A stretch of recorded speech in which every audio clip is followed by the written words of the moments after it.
students, today I am going to continue the chapter pair of linear equations in two variable. But before this we are discussing hand wash. So hand wash क्यों important है? As you all know, corona is spreading all over the world.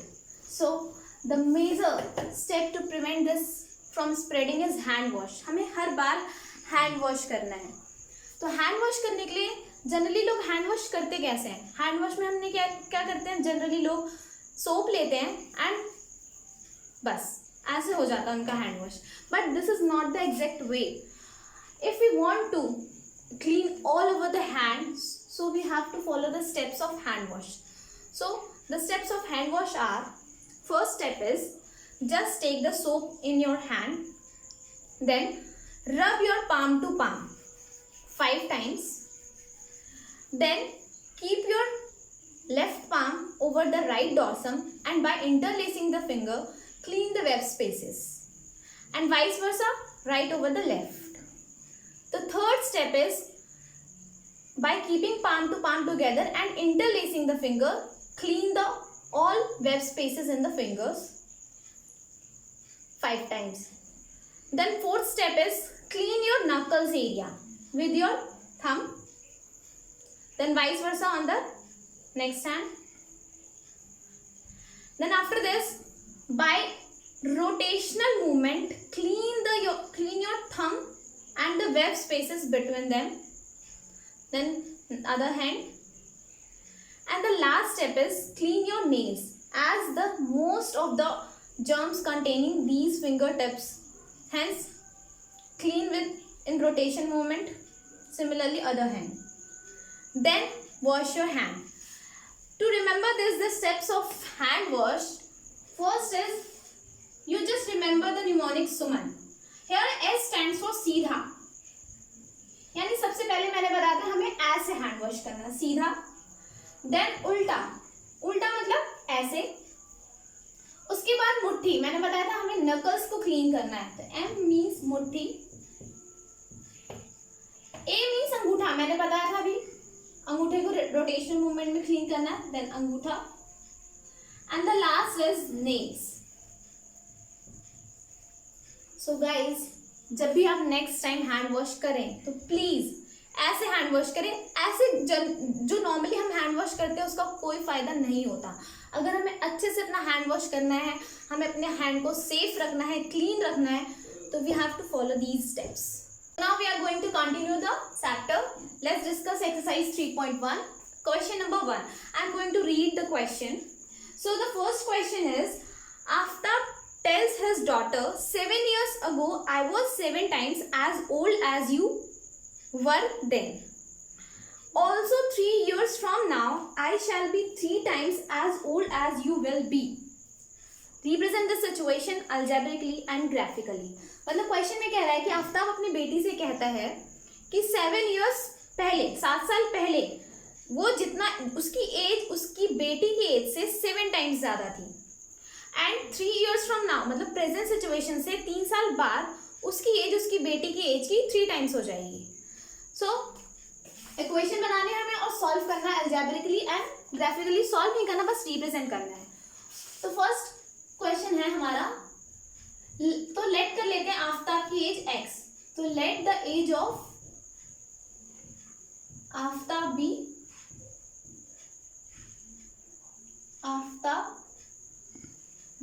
x years and that of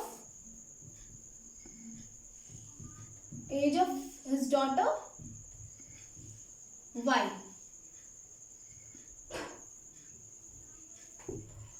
So 7 years ago क्या situation होगी? 7 years ago Aftab की age होगी x - 7 and उसके daughter की age होगी y - 7.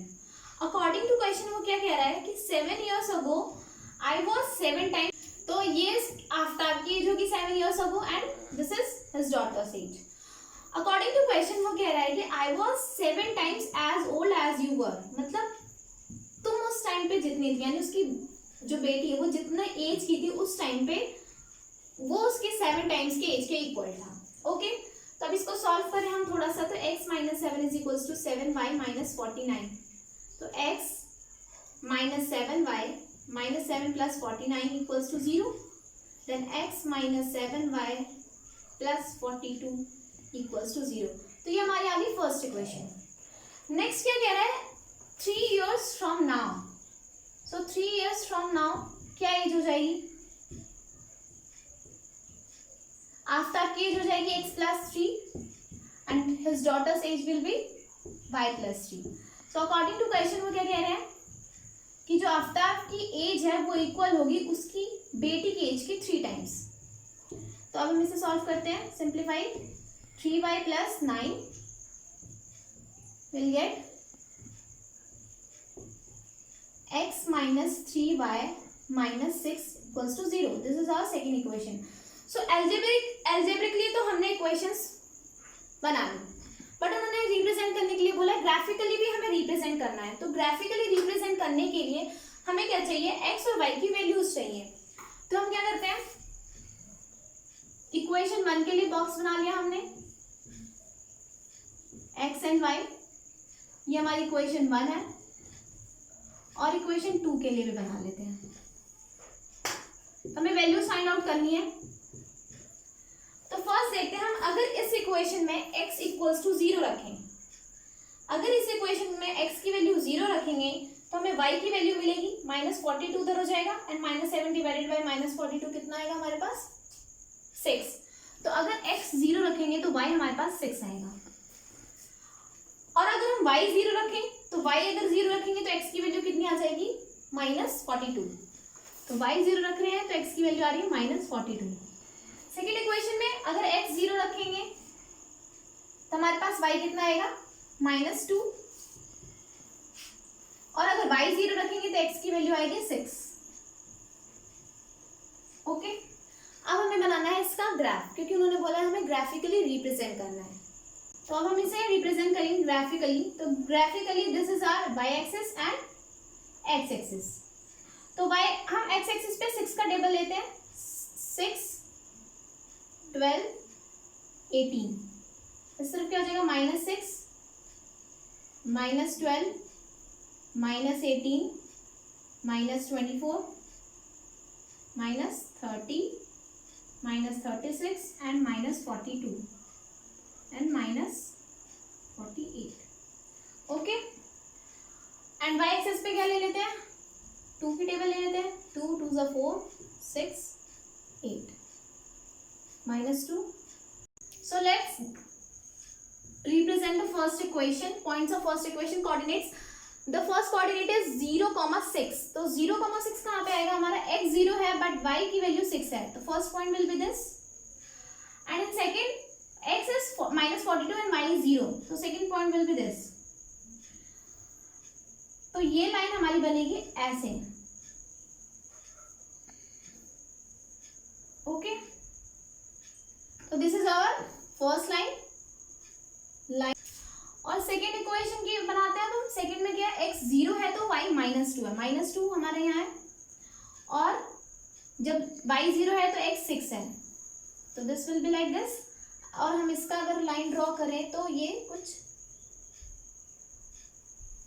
ऐसे बनेगा। आई am not using scale, that's why मेरी लाइन टेढ़ी मेढ़ी है, बट आगे जाके अगर हम इस लाइन को देखें तो ये आगे जाके कहीं ना कहीं इंटरसेक्ट करेगी।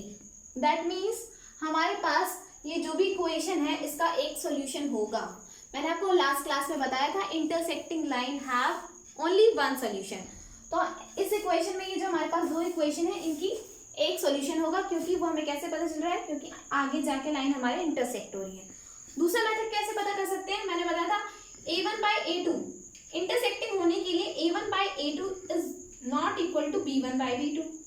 तो यहाँ से देखिए a1 by a2 क्या है, a1 by a2 तो 1 है हमारा, पर b1 by b2 क्या है 7 by 3, तो a1 by a2 is not equal to b1 by b2, hence this is a equation and the equation will be, line will be intersecting and we have only exactly one solution of this equation. So our next question is question number 2 of exercise 3.1.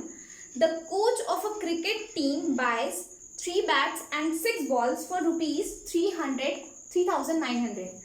Later, she buys another bat and 3 more balls of the same kind for rupees 1300. Represent this situation algebraically and geometrically. यानी same question है, बस हमें equation जाननी है. तो इस question में मैं बस आपको इक्वेशन बताऊंगी कैसे इक्वेशन फॉर्म करनी है, आगे आपको खुद करना है. तो क्या कह रहा है वो, तो लेट कर लेते हैं कि cost of, late the cost of a bat be rupees x and that of ball be y. तो फर्स्ट केस में अकॉर्डिंग टू क्वेश्चन वो क्या कह रहा है, उन्होंने कितनी बैट खरीदी, 3 बैट्स एंड 6 बॉल्स. 3 बैट्स, अगर 1 बैट का कॉस्ट x है तो 3 बैट का कॉस्ट कितना होगा 3x. 1 बॉल का y है तो 6 बॉल का कितना होगा 6y. वो कह रहे हैं 3 बैट्स एंड 6y का जो कॉस्ट है वो है 3900. So this will be our first equation. हम इस इक्वेशन को सिंप्लीफाई भी कर सकते हैं क्योंकि ये पूरी इक्वेशन हमारी 3 से डिवाइड हो रही है, तो हम डिवाइड कर देते हैं 3 से. So x plus 2y equals to 1300. तो so this is our first equation. And second case में क्या कह रहा है कि उन्होंने बैट तो एक ही खरीदा, she buys only 1 bat and 3 more balls. तो बैट 1 खरीदा है तो उसका कॉस्ट x होगा एंड बॉल 3 खरीदी तो 3y, और इसका टोटल कॉस्ट है 1300. So this will be our second equation. So ये हमारी first equation and this is our second equation. अब आपको क्या करना, मैंने ज्योमेट्रिक एल्जेब्रिकली सॉल्व कर दिया, ग्राफिकली सॉल्व करने के लिए सेम वैसे ही इक्वेशन का बॉक्स बनाना है, हमें वैल्यूज निकालनी है x एंड y की एंड ग्राफ ड्रॉ करना है. और next question, question number 3 of exercise 3.1 is the cost of 2 kg of apples and 1 kg of grapes on a day was found to be rupees 160, and after a month the cost of 4 kg of apples and 2 kg of grapes is rupees 300. Simple question है, same भाई सारी चीजें करनी है. Late कर लेते हैं, let the cost of 1 kg Apple be rupees x and grapes का कितना हो जाएगा y. So according to question, first day में वो क्या कह रहे हैं कि उन्होंने 2 kg एप्पल लिए तो कॉस्ट कितना हो जाएगा 2x प्लस 1 kg ग्रेप्स यानी 2x प्लस y, उसका अमाउंट था 160. This will be our first equation. And in second case क्या कह रहे हैं, जब उन्होंने 1 मंथ के बाद लिया तो cost of 4 kg apples and 2 kg grapes is rupees 300. हम इस इक्वेशन को सिंप्लीफाई कर सकते हैं 2 से डिवाइड करके, 2x plus y equals to 150. So this is our second equation. Same है, अलजेब्रिकली सॉल्व इक्वेशन रिप्रेजेंट कर चुके हैं हम. हमें क्या करना है, बॉक्स बनाना है, x और y की वैल्यू निकालनी है और ग्राफ ड्रॉ करना है. So let's discuss exercise 3.2. The first question of exercise 3.2 is form the pair of linear equations in the following problems and find their solutions graphically. मतलब हमें algebraically solve नहीं करना, graphically solve करके उसका answer find out करना है. तो first question is 10 students of class 10th took part in mathematics quiz. If the number of girls is 4 more than the number of boys, find the number of boys and girls who took part in the quiz. तो let करते हैं number of girls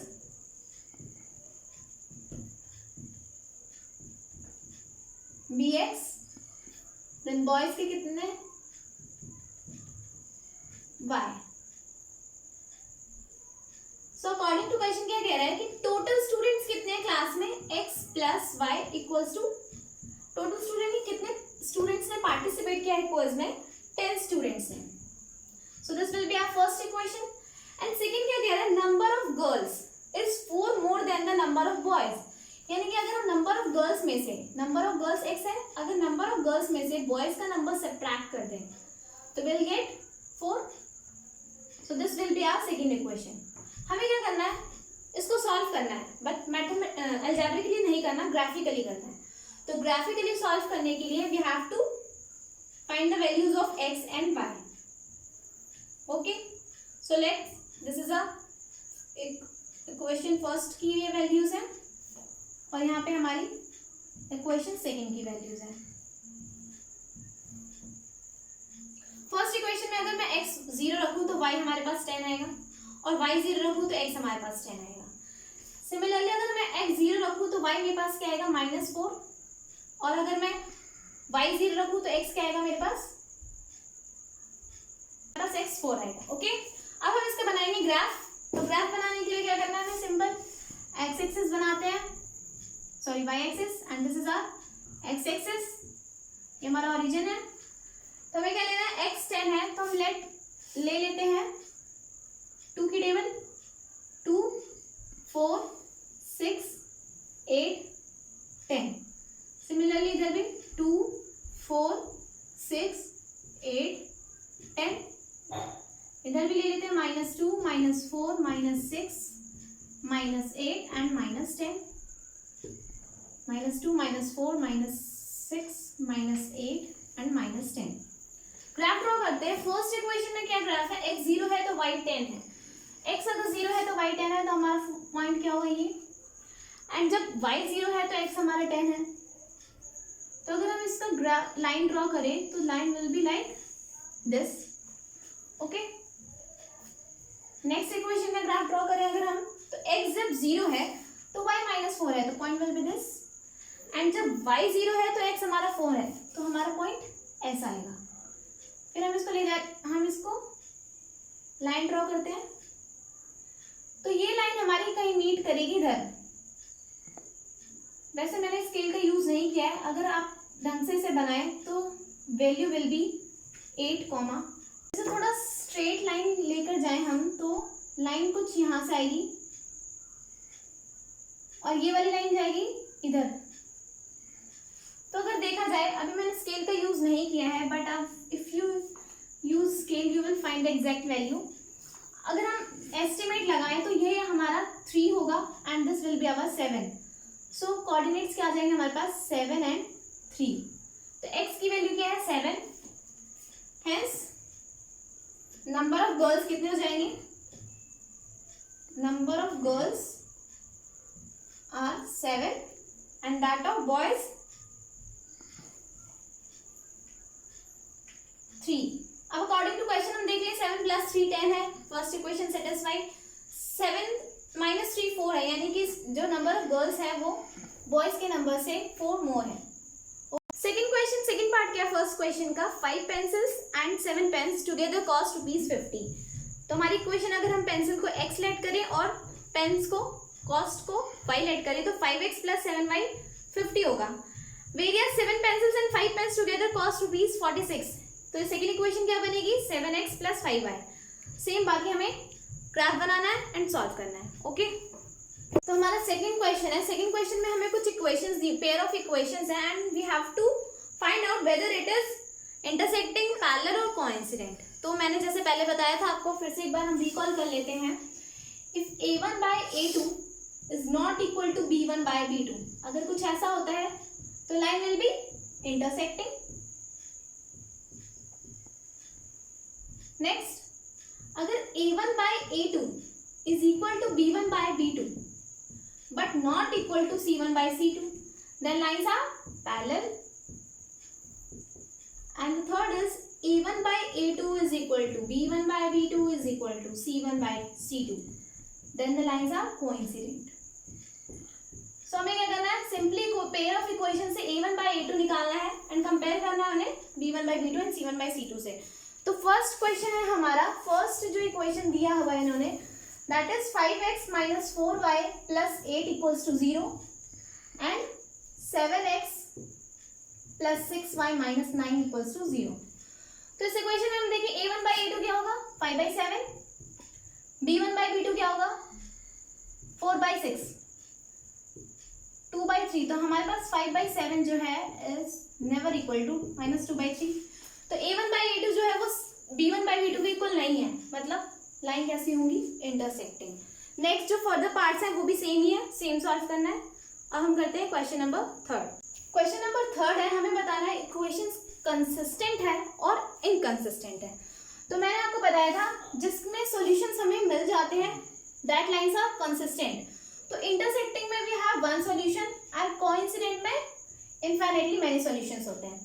तो intersectings are also consistent and coincident line जो form होती है वो भी consistent होता है and parallel lines are inconsistent because इनमें कोई सॉल्यूशन नहीं होता। तो क्वेश्चन क्या है फर्स्ट हमारा, थर्ड क्वेश्चन का फर्स्ट पार्ट है हमारे पास 3x + 2y = 5 and 2x - 3y = 7।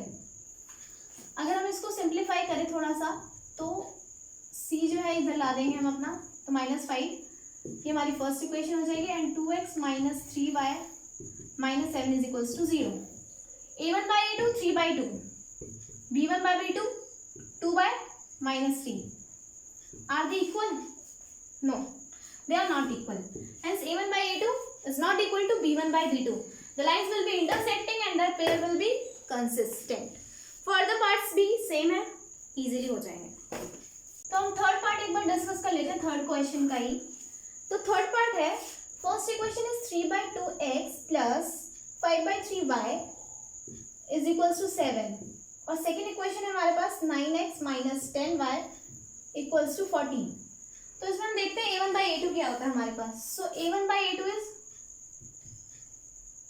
a1 is 3/2, so 3 and 2 will be in denominator and a2 is 9, तो a2 हमारा जो है वो इसके डिनोमिनेटर के साथ मल्टीप्लाई हो जाएगा, तो विल गेट 1/6। अब निकालते हैं हम b1/b2 को। b1 कितना है हमारे पास 5/3 -10 हो जाएगा हमारे मल्टीप्लाई में, तो ये हमारे पास आ जाएगा 5 से कट जाएगा -2, तो ये हमारे पास आ जाएगा 1/-6। a1/a2 is not equal to b1/b2, so 1/6 is never equal to -1/6, so a1/a2 is not equal to b1/b2, hence ये क्या इक्वेशन है, intersecting and pairs will be consistent. अब हम फोर्थ क्वेश्चन देखते हैं। तो फोर्थ क्वेश्चन क्या कह रहा है, which of the following pairs of linear equations are consistent और इनकंसिस्टेंट, सेम पता लगाना है।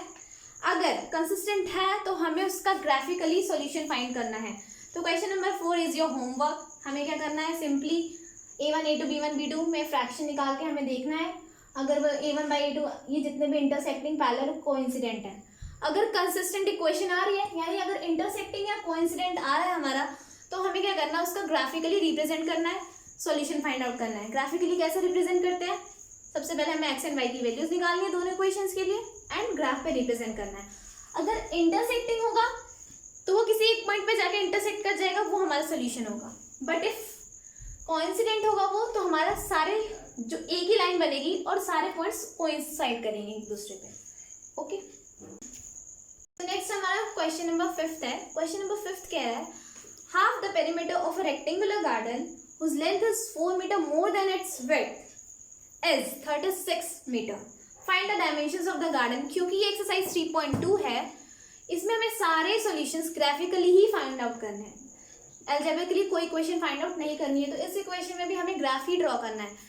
बट पहले आपको पता होना चाहिए what is the perimeter of a rectangle. ये तो बहुत सिंपल है, 6th 7th हमने पढ़ा है। So perimeter of a rectangle होता है 2 × length plus breadth. Okay, so let करते हैं, let the length of the rectangular garden, rectangular garden की हम लेंथ ले लेते हैं L मीटर एंड विड्थ ले लेते हैं उसकी हम B मीटर। ओके, तो अकॉर्डिंग टू क्वेश्चन वो कह रहा है, हमें पता है पेरीमीटर का फॉर्मूला होता है 2 × लेंथ प्लस ब्रेड्थ। हमारे पास लेंथ L है, ब्रेड्थ B है। वो कह रहा है पेरीमीटर का हाफ जो है वो इक्वल है 36 मीटर के। तो this will B cancel out and L plus B will B 36। तो ये हमारी फर्स्ट इक्वेशन हुई।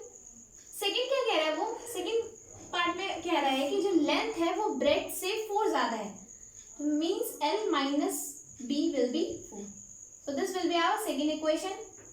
क्या करना है हमें, सिंपल 2 बॉक्स बनाने हैं, वैल्यूज फाइंड आउट करनी है x एंड y की।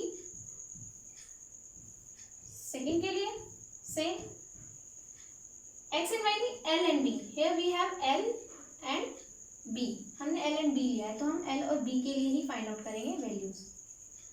तो फर्स्ट अगर हम L को 0 रखें तो B विल बी 36, और अगर ये 0 रखें तो ये 36। इन सेकेंड इक्वेशन अगर हम L 0 रखें तो B विल बी -4, और अगर हम B 0 रखें तो L विल बी 4। तो हम लेते हैं, हम अपना ग्राफ ड्रॉ करते हैं। तो ग्राफ 0 है, हमें 36 चाहिए, तो हम ले लेते हैं 4 का टेबल। तो 4 2 जा 8,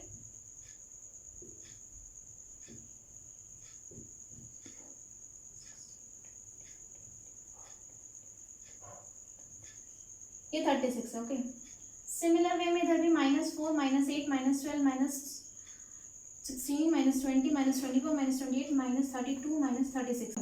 ओके, सो -8 -12 -16 -20 24 -28 -32 और -36। इधर 4 8 12 16 20, सिमिलर वे इधर भी -4 -8 -12 -16 -20। सो फर्स्ट इक्वेशन में क्या है, जब x 0 है तो y 36 है। इसे थोड़ा और एक्सटेंड करते हैं क्योंकि हमें चाहिए 36, तो 24 28 32 36। ओके, जब x 0 है तो y 36 है, एंड जब y 0 है तो x 36 है। तो graph will be like this. इसको थोड़ा सही कर लेते हैं। और जब हमारा सेकेंड इक्वेशन में 0 है x तो y 4 है, -4। 0 है तो y -4 है, और जब ये 0 है तो ये 4 है। तो अब बताओ 0, -4 विल बी दिस पॉइंट। तो अब हम इसको अगर एक्सटेंड करें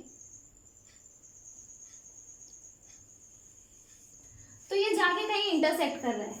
अब ये जहां इंटरसेक्ट कर रहा है वो पॉइंट क्या हो सकता है, तो वो पॉइंट आप मुझे अपना ग्राफ बनाओ स्केल का यूज करके प्रॉपर ग्राफ पेपर पे, और जहां लाइन इंटरसेक्ट करे वहां से आप बताओगे कि हमारी इसकी क्या कहते हैं वैल्यू क्या होगी। वैसे इसकी वैल्यू क्या होनी चाहिए, यहां से अगर देखा जाए तो L जो होगा वो हमारा इंटरसेक्ट करना चाहिए था 20 पे, तो हमारा L इंटरसेक्ट कर रहा है 20 पे, और अगर x 20 है तो हमारा y कितना होगा,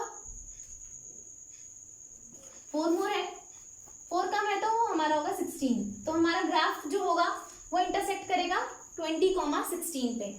बट हमारा ग्राफ यहाँ पे ढंग से दिख नहीं रहा है, बट आप जब इसे प्रॉपर ग्राफ पेपर पे और स्केल पे बनाओगे तो it will have 20, 16। Okay, so length क्या हो जाएगी हमारी, therefore hence the length will be, length of the garden will be 20 meter and width will be 16 meter. Okay, next question 6 है जिसमें हमें एक इक्वेशन दी हुई है। अब हमें क्या करना है, इस इक्वेशन से दूसरा पेयर ऑफ इक्वेशन बनाना है इन सच अ वे दैट फर्स्ट पार्ट क्या कह रहा है कि वो सेकेंड इक्वेशन जो है इसके साथ इंटरसेक्टिंग लाइन बनाए। तो इंटरसेक्टिंग लाइन के लिए a1/a2 will be not equal to b1/b2। तो हम क्या करेंगे, कुछ भी इक्वेशन ले लेते हैं, a1/a2 इक्वल नहीं होना चाहिए b1। तो अब हम क्या करते हैं, a1/a2 को हमें नहीं करना है तो हम इंटरचेंज कर देते हैं, 3x लिख देते हैं प्लस 2y लिख देते हैं, यहाँ कुछ भी लिख दो अपने आप से। So a1/a2 is not equal to b1/b2, तो हमारा फर्स्ट इक्वेशन हो गई इंटरसेक्टिंग। सेकेंड वो हमें कह रहा है कैसी बनानी है, पैरेलल बनानी है। सो नेक्स्ट उन्होंने हमें क्या बोला है, हमें पैरेलल इक्वेशन बनाने के लिए। तो पैरेलल इक्वेशन के लिए क्या होता है, a1/a2 जो है वो b1/b2 के इक्वल होता है। तो हमें इसका मल्टीपल लिखते हैं, 2x 2/4 1/2 आ गया, तो 3 का मल्टीपल क्या हो जाएगा 6y। तो a1/a2 is equal to b1/b2, but हमें इस c1/c2 के इक्वल नहीं करना है, तो -8 है तो -9 ले लेते हैं। ओके, तो ये हमारी पैरेलल लाइन बन जाएगी। एंड थर्ड उन्होंने क्या बोला है, हमें कोइंसिडेंट बनाना है। तो कोइंसिडेंट में a1/a2 equal to b1/b2 equal to c1/c2 होना चाहिए। तो हम इसका मल्टीपल लिख देते हैं, 2 2 जा 4x प्लस 3 2 जा 6 एंड 8 2 जा 16। तो this will be our coincident line. Next question क्या कह रहा है, हमें दो इक्वेशन है, इक्वेशन 1 एंड 2। इन्होंने क्या बोला है, हमें ग्राफ ड्रॉ करना है। इन दो लाइन से ग्राफ जो बनेगा साथ में हमें एक्स एक्सिस इंक्लूड करके तीनों जो वर्टिसेस बनेंगी, जो ट्राइंगल फॉर्म्ड होगा, उसे शेड करना है। तो पहले क्या करना है, किसी भी ग्राफ को बनाने के लिए we have to find the values of X and Y. So ये इक्वेशन 1 की वैल्यू हो जाएगी and this will be our value of second equation, या फिर हम इसे नीचे लिख लेते हैं। तो फर्स्ट इक्वेशन में अगर मैं x को 0 रखूं, x अगर मैं 0 कर दूं तो y की वैल्यू कितनी आएगी 1, और अगर मैं y को 0 रख दूं तो x की वैल्यू कितनी आएगी -1। सेकेंड इक्वेशन क्या करते हैं हम, अगर x 0 रख दे पूरा, अगर x 0 रख दिया तो y की वैल्यू 6 हो जाएगी, और अगर y 0 रख देंगे तो x की वैल्यू कितनी हो जाएगी 4। ओके, तो हमारे पास वैल्यूज आ चुकी हैं। अब हमें क्या करना है, ग्राफ ड्रॉ करना है। तो ग्राफ ड्रॉ करा हमने, ये हमारी y axis and this is our x axis and this is origin. First क्या हमें, हम 1 का टेबल ले लेते हैं सीधा, 1 2 3 4 5 6 7। सिमिलर वे 1 2 3 4 5 6, इधर -1 -2 -3 -4 -5 -6 -1 -2 -3 -4 -5 एंड -6। फर्स्ट वैल्यू क्या है, 0 है तो y 1 है, तो पॉइंट ये होगा, एंड जब y 0 है तो x -1 है, point will be this. Line कैसी बनेगी हमारी, लाइन हमारी ऐसे बनी। सेकंड क्या है, जब x 0 है तो y 6 है, x 0 है तो y 6 है, तो y वैल्यू पॉइंट हमारा ये रहा, और जब y 0 है तो x हमारा 4 है, तो पॉइंट विल बी दिस। तो हमारा लाइन कैसे बनेगा, कुछ ऐसा। तो उन्होंने बोला वो जो दो लाइंस हैं, उस लाइन से और साथ में जो एक्स एक्सिस है, उनसे जो एक ट्राइंगल बनेगा, उस ट्राइंगल को हमें क्या करना है, शेड करना है। तो this will be our triangle and we shade it. Okay, and so exercise 3.2 is completed. Now we are going to discuss exercise 3.3।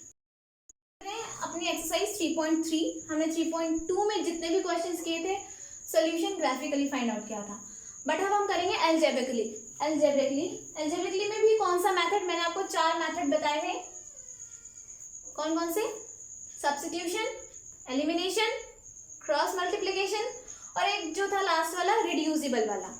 तो फर्स्ट हमें एक्सरसाइज 3.3 में सारे क्वेश्चन सॉल्व करनी है बाय सब्स्टिट्यूशन मेथड। तो हम करते हैं, पहला हमारा सारे जितने भी फर्स्ट क्वेश्चन के पार्ट्स है सिंपल है, जो टफ पार्ट है I am going to solve this. तो फर्स्ट मैंने लिया है फिफ्थ पार्ट में क्या करना है, हमें सब्स्टिट्यूशन में क्या करना था, किसी भी इक्वेशन से एक की वैल्यू निकालनी है और दूसरे में सब्स्टिट्यूट करनी है।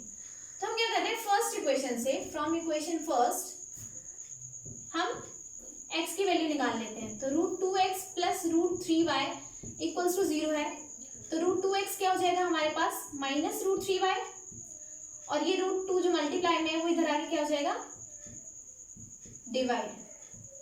ओके, तो ये हमारी x की वैल्यू आ गई। क्या करना है, सब्स्टिट्यूट करना है, substituting the value of x in equation 2। तो इक्वेशन 2 में सब्स्टिट्यूट करना है, जहां पे x है √3 की जगह तो √3 ठीक है, x की जगह हम वैल्यू पुट कर रहे हैं -√3 अपॉन में √2 इंटू y -√8y = 0 है। तो -√3 इंटू √3 क्या होता है हमारे पास 3, तो -3/√2y -√8y = 0। अब क्या करेंगे हम, √2 को इसके साथ 8 के साथ मल्टीप्लाई करेंगे, तो -3y है, तो हम क्या कर रहे हैं, डिनोमिनेटर्स इक्वल करने के लिए √2 को 8 से मल्टीप्लाई कर रहे हैं, तो -√8 है वो मल्टीप्लाई हो जाएगा √2 से, एंड सबके डिनोमिनेटर सेम करने के लिए क्या था, तो सबके नीचे √2 आ गया = 0। तो -3y -√8 इंटू √2 इज √16y, √2 जो मल्टीप्लाई में था उस तरफ जाके क्या हो जाएगा 0, सो -3 √16 होता है -4 = 0, so -3 and -4 will be -7y, so y will become 0। तो y की वैल्यू हमारे पास क्या है 7, इसी y की वैल्यू को हम यहाँ सब्स्टिट्यूट इक्वेट कर देते हैं इक्वेशन में। तो इधर इक्वेशन थर्ड में अगर हम y की वैल्यू पुट करें तो हमारे पास x इज इक्वल्स टू है √3/√2y। अगर y ही 0 है तो पूरी value whole value becomes 0, so x will be 0। तो हमारे पास y भी 0 आ गया एंड x भी 0। तो अब नेक्स्ट पार्ट है 6th पार्ट। ये भी थोड़ा टफ है इसलिए मैं इसे सॉल्व कर देती हूँ। तो सबसे पहले क्या करते हैं, हम इक्वेशंस को सिंप्लीफाई करते हैं, उसके बाद सब्स्टिट्यूशन मेथड लगाएंगे। तो सिंप्लीफाई करने के लिए ये जो हमारी फर्स्ट इक्वेशन है, हम पूरी इक्वेशन को 6 से मल्टीप्लाई कर देते हैं। तो 6 से मल्टीप्लाई करेंगे तो 2 विल बी कैंसिल बाय 3। 6 से मल्टीप्लाई कर दिया तो हमारे पास आ जाएगा 2 से 6 कैंसिल हो जाएगा 3, 3 3 is 9x माइनस 3 से 6 कैंसिल आउट हुआ 2, 2 5 is 10 और 12 माइनस। तो ये अब हमारे पास है फर्स्ट इक्वेशन। सिमिलरली इधर भी 6 से मल्टीप्लाई कर देते हैं पूरी इक्वेशन को, तो 3 से कैंसिल आउट हो जाएगा तो 2x प्लस 2 6 से कैंसिल आउट 3, 3y एंड 6 पूरा 6 से कैंसिल आउट हो जाएगा तो 13। This will be our second equation. अब क्या करना है, हम करते हैं फर्स्ट इक्वेशन से x की वैल्यू निकालते हैं। तो 9x is equals to -12 minus 10y will become plus 10y and यहाँ पे जो हमारे पास 9 है वो उस तरफ जाके डिवाइड हो जाएगा।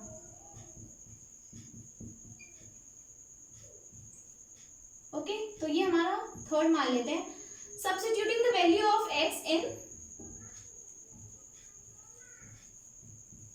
इक्वेशन 2। तो इक्वेशन 2 में हम x की जगह सब्स्टिट्यूट कर रहे हैं -12 plus 10y by 9 plus 3y equals to 13।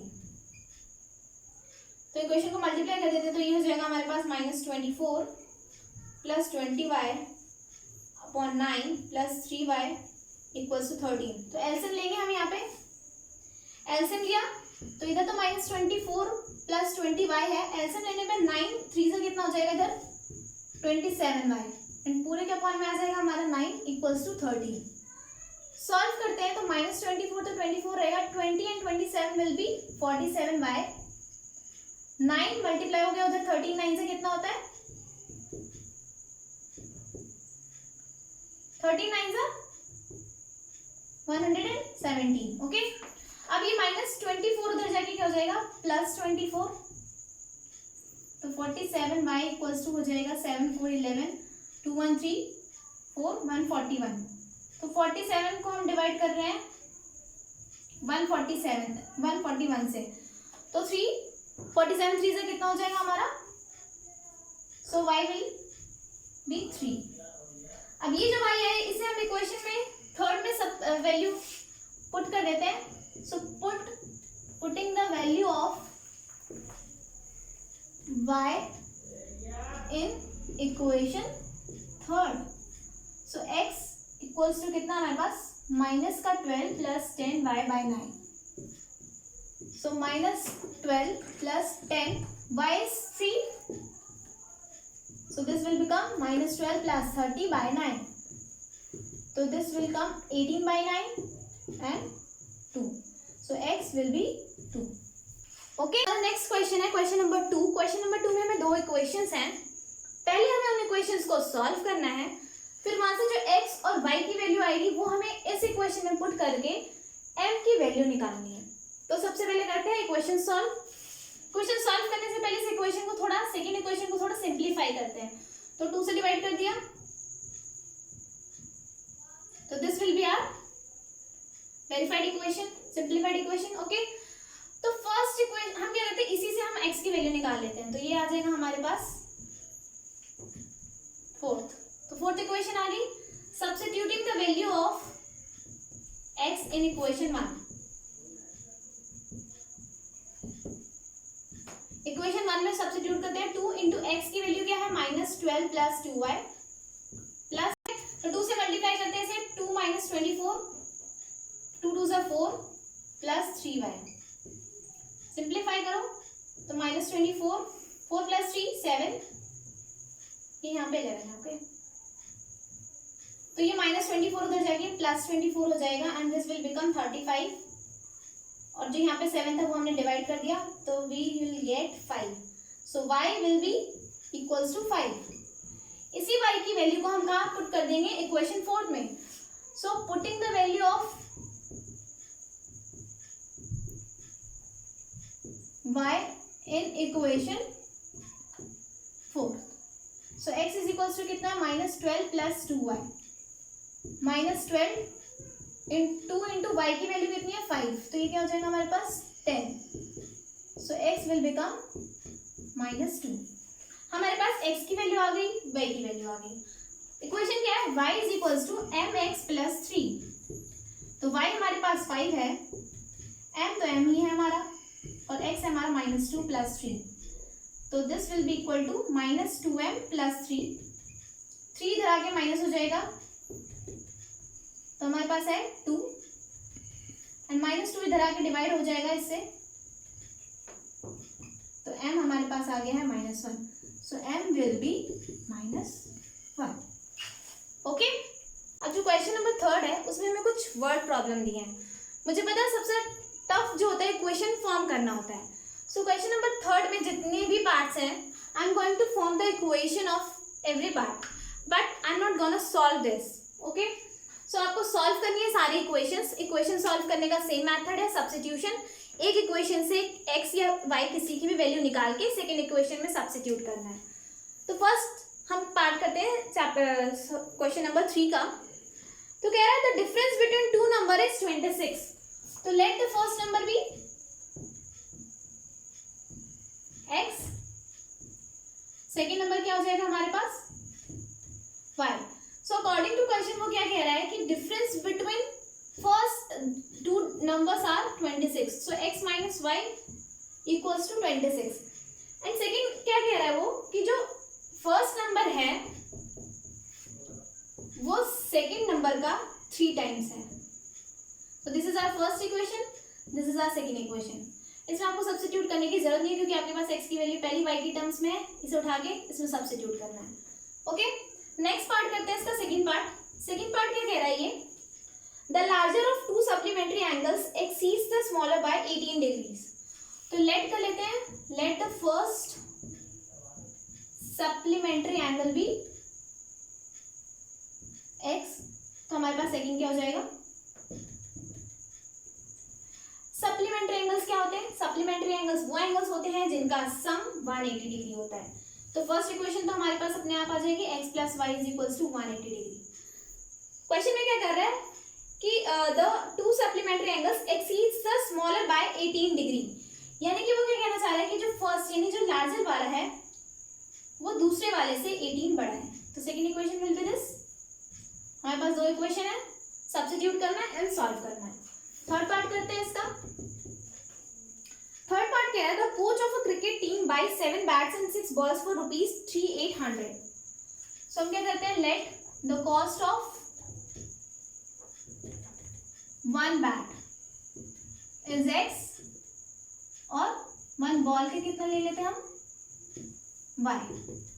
So according to question क्या कह रहे हैं, जब उन्होंने 7 बैट खरीदा तो 7x प्लस 6 बॉल, तो कॉस्ट था उनका टोटल 3800।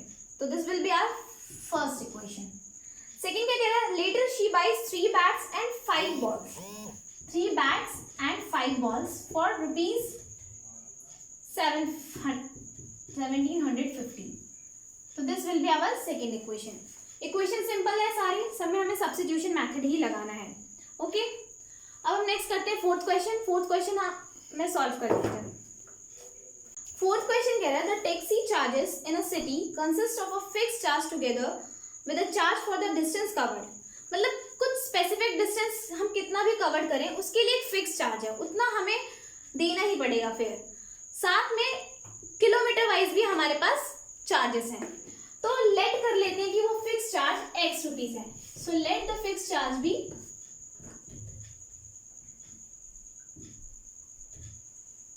₹x। ओके, नेक्स्ट क्या कह रहा है वो, for a distance of 10 kilometre the charge, और हम charge for let the charge for each kilometre कितना लेते हैं y। So according to question कह रहा है कि 10 किलोमीटर जाने के लिए, तो 10 किलोमीटर जा रहे हैं तो 10 1 किलोमीटर का y है, तो 10 किलोमीटर के लिए 10y होगा, प्लस में जो फिक्स चार्ज है, तो 10 किलोमीटर जाने के लिए उनका फेयर कितना है 105। सेकंड क्या कह रहा है वो, सेकंड पार्ट में कह रहा है अगर 15 किलोमीटर जा रहे हैं तो 15 किलोमीटर के लिए फिर ये प्लस फिक्स चार्ज हमारा x, 15 किलोमीटर के लिए हमारे पास है 155। सो ये हमारे पास आ गई first equation and second equation. तो हमें क्या करना है, x और y की वैल्यूज निकालनी है और 25 किलोमीटर के लिए जाने में कितना चार्ज लगेगा ये बताना है। तो सिंपल सी बात है, क्या कर सकते हैं हम इसे, फर्स्ट इक्वेशन से हम निकाल लेते हैं x की वैल्यू। तो 105 माइनस 10y हमारे पास आ जाएगा फर्स्ट इक्वेशन से x। सेम हम सब्स्टिट्यूट करेंगे, substituting the value of x in equation 2। तो x की जगह 105 माइनस 10y हमने रखा, एक प्लस 15y इक्वल्स टू 155। ये कितना हो जाएगा, 105 minus plus 5y equals to 155। तो 5y इज इक्वल्स टू हो जाएगा 155 minus 105, that is 150 will be 50 and 5y है तो उधर जाके डिवाइड हो जाएगा, तो 50 by 5, so y will be equal to 10। तो y यानी कि ईच किलोमीटर के लिए जो चार्ज था वो हमारे पास आ गया है 10 रुपीज। अब हमें x की वैल्यू निकालनी है, तो putting the value of y in equation, value of y in equation third, x is equals to कितना है हमारे पास 105 माइनस 10y, y की वैल्यू अभी हमारे पास आई है 10, सो मल्टीप्लाई कर देंगे 105 माइनस 100, तो x की वैल्यू कितनी आ जाएगी 5। x 5 है, y 10 है, 25 के लिए कितना लगेगा हमारा, तो for 25 kilometre charge will be x plus 25y। x हमारे पास 5 है, 25y हमारे पास 10 है, this will become 5 plus 250, that will be ₹255। Okay, तो फिफ्थ पार्ट है, a fraction becomes 9/11 if 2 is added to both the numerator and the denominator. So let the numerator be x and denominator हमारा क्या ले लेते हैं इसे y। क्या कह रहा है, अगर हम दोनों में 2 ऐड करें, यानी न्यूमरेटर में भी 2 एंड डिनोमिनेटर में भी 2, तो fraction becomes 9/11। Okay, and second part में क्या कह रहा है, 3 is added to both the numerator and denominator, it becomes 5/6। और अगर हम 3 ऐड करेंगे दोनों में तो it becomes 5/6। Cross multiplication method हमने पढ़ा है 8th क्लास में। सिंप्लीफाई करने के लिए इक्वेशन को क्या करेंगे, इसको इससे मल्टीप्लाई कर देंगे, इसको इससे, सिमिलर वे में इसको इससे एंड इसको इससे करके देखते हैं क्या आएगा हमारे पास। 11x plus 22 equals to 9y plus 18। Solve करेंगे, 11x minus 9y plus 22 minus 18 equals to 0। So 11x minus 9y plus 4, तो ये हमारी हो जाएगी फर्स्ट इक्वेशन। सिमिलर वे में 6x plus 18 equals to 5y plus 15। So 6x minus 5y plus 18 minus 15 equals to 0 becomes plus 3। So this will become our second equation. Further वैसे ही substitute करना and solve करना है। Equation हमारी last बच गई है, 6th पार्ट हमारा क्वेश्चन का। क्या कह रहा है, 5 years hence the age of Jacob will be 3 times that of his son। तो लेट कर लेते हैं जैकोब की age, let the age of Jacob be present age. Okay, X and his son की कितने ले लेते हैं हम, y। तो क्या कह रहा है वो, अभी से 5 साल बाद, यानी 5 years from now। 5 years from now Jacob की एज कितनी होगी, x प्लस 5 एंड उसके बेटे की एज कितनी होगी, y प्लस 5। वो कह रहा है 5 years from now the age of Jacob will be 3 times that of his son। यानी कि उसकी एज जो होगी वो जैकोब के सन, जो उसका सन है उसकी एज का 3 टाइम्स होगा। तो ये हमारे पास आ जाएगी हमारी फर्स्ट इक्वेशन। हम इसको सॉल्व कर लेंगे, तो x minus 3y plus 5 minus 15 equals to 0 becomes x minus 3y minus 10। तो ये हमारे पास आ गई first equation. 5 years from now, second part में क्या कह रहा है, 5 years अगो, यानी 5 years पहले। तो 5 years पहले क्या होगी, उसकी एज होगी x माइनस 5 और उसके सन की एज होगी y माइनस 5। तो वो कह रहा है 5 years ago Jacob's age was 7 times that of his son। अब इसको सिंप्लीफाई कर लेते हैं हम, 7y माइनस 35 कितना आएगा हमारे पास, x minus 7y minus 5 plus 35 equals to 0। So x minus 7y plus 30 equals to 0। तो ये हमारी होगी second equation. First equation and second equation में हम सॉल्व करेंगे, x और y की वैल्यू निकालेंगे। तो जो x और y की वैल्यू आएगी वो हमारे पास क्या आएगी, age of Jacob and his son. So this is our exercise 3.3. Further exercise we will be discussing in the next part. Thank you so much.